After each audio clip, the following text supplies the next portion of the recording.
YouTube ఛానళ్ల మీద రేవంత్ రెడ్డి వ్యాఖ్యలను తీవ్రంగా ఖండిస్తా ఉన్నాం. ఈ యూట్యూబ్లను అడ్డం పెట్టుకునే అడ్డమైన వ్యాఖ్యలు చేసి అబద్దాలను గ్లోబల్స్ ను కూడా ప్రచారం అవాస్తవాలను వాస్తవాలుగా చెప్పే ప్రయత్నం చేసి ఆయన అధికారంలోకి వచ్చాడు.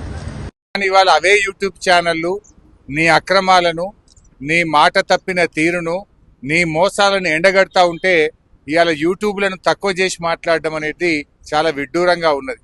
అంటే రేవంత్ రెడ్డి తనకు అవసరమైతే ఒక తీరు, తన పని తీరగానే ఇంకొక తీరుగా ఉన్నది. ఓడదాటేదాకా ఓడమల్లప్ప, ఓడదాటినాక బోడమల్లప్ప.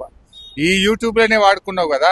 ఈ యూట్యూబ్లను నమ్ముకొనే నువ్వు మరి గత ప్రభుత్వం మీద ఆరోపణలు చేసి, గత ప్రభుత్వం మీద ఉన్నవి లేనట్టు, లేని ఉన్నట్టు చెప్పి, అబద్ధాలు చెప్పి నువ్వు అధికారంలోకి వచ్చినావు కదా.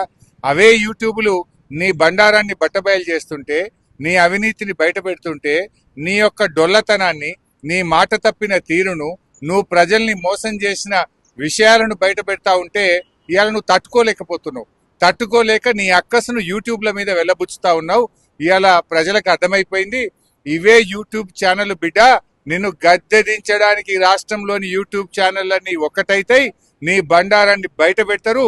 ఖచ్చితంగా నీకు తగిన శాస్తి ఈ యూట్యూబ్ ఛానళ్లే చేస్తాయి.